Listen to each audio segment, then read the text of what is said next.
Hello everyone, welcome to Civics Chapter 5 Women Change the World.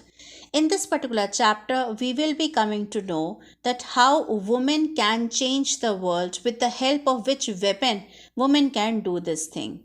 So let's begin with the introduction and the topics which we will be covering in this particular chapter. Here they are. First, we will do introduction as it is what I said.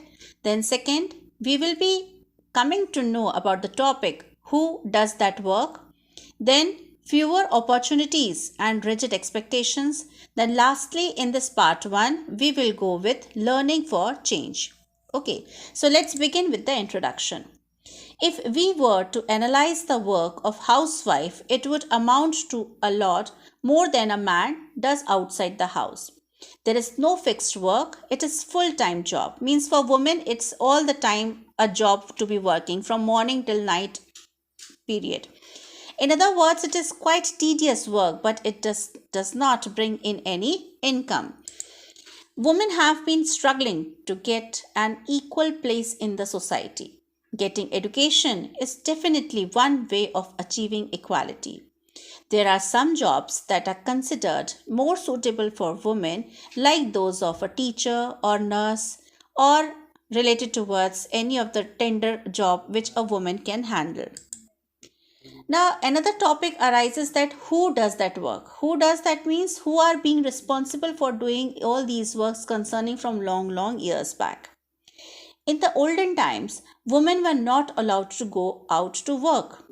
Education was given to only few. Only few means only the upper strata of the people who were having rich families, and they are not sending their girls to be outside. Only in the home they are arranging for the tutors, and this is how very few girls were having the opportunity to get education with the consent of the family. Okay, times have not changed. Means now these days we don't find this thing. For us today in this century, everybody is having the opportunity. Means girls are really getting the education with the consent of their parents. It's not like the olden time period. Now, this time we can see women in politics, business, education, and even in the army. So, with the change of time period, we are seeing that what in the older days the restrictions were put up on the female is now no more.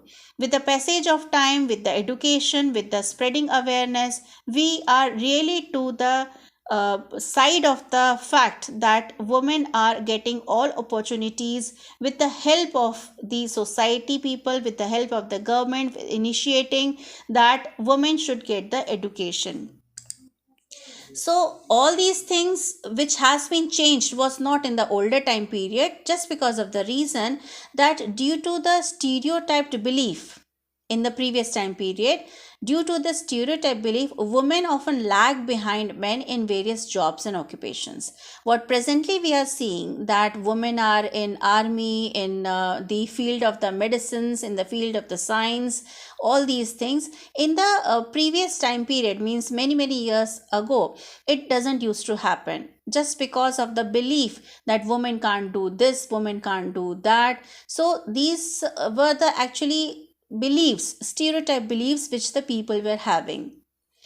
Now, girls do not get the same support from their family members as boys used to get. This is again another fact which has changed now nowadays, which used to prevail long years back. When girls were supposed to be like a burden for a family, boys' birth were used to be celebrated in the family, but if any girl takes birth, baby girl, then it used to be like a mourning that, oh wow, how this burden we are going to bear. So girls at that time, they were not getting any support from their family members what the boys used to get. So okay, so let's see another topic which they are covering here: fewer opportunities and rigid expectations. Expectations means from a woman, always the male society, not only the male but the female themselves also, they are having lot of expectations, means a lot of dreams to become true from the side of the female, rather than themselves to be doing, but from the other side of the female, they need that they should be doing these tasks. Gender is the root of all social inequalities between men and women. Gender means related towards male and female. This is the main root cause that in the society, present society, what we are having, always male used to be a dominating and female used to be a subordinate to that particular male person. This is how the inequality is prevailing from long time period. So, since all people are equal in principle, men and women should also be treated as equal to one another. So, this is very good statement which has been put up over here, that in principle, male and female both should be equal. After all, they are the human beings. So, there should be no differentiation. They should be treated equally and they should be giving equal respect to each other. This is what they are saying in this statement. Now, the number of girls in schools and colleges is much less than that of boys. Women are not allowed to decide the course of their life. Means here a very contrast thing has been written, and it's a fact from many families even today also. Like the women who are in the families, girls or women in the families, even today also sometimes it happens that any decision has to be taken, they are not being asked. It has been only been given the solutions, given the answers from the male, and this is how the whatever decisions are being taken up, that it is being related towards the finalized.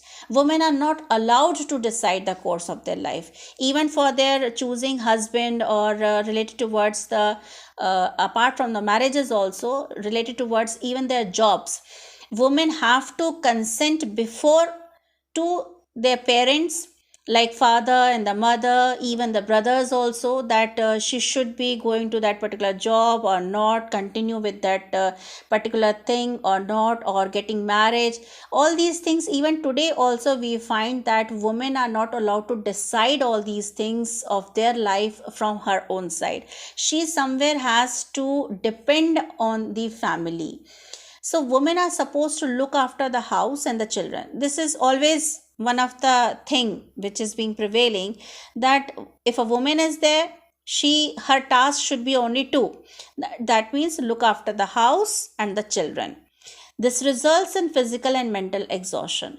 Now, due to this particular thing, even outside, if she is going for the job, she is supposed to look after the house as well as the children, after even after managing the outside work also. So due to these reasons, she is having a physical problem also and mental exhaustion also. But nobody cares about this thing somewhere in the some families, although the situation is being changing nowadays, but still the women were supposed to look after the family members, the old people or the children. You have to take care of these things, and if she is in problem, nobody cares. So that actually results in the physical and the mental problem also. So this completes the particular topic here, children. And in the next part 2, we will be covering about the eminent females in the society who really did hard work for themselves, and this is how we are coming to know about their struggle which they come up. So let us begin just ending this class, and in the next we will be covering with the Rokeya Sakhawat Hossain. Okay, bye. God bless you all.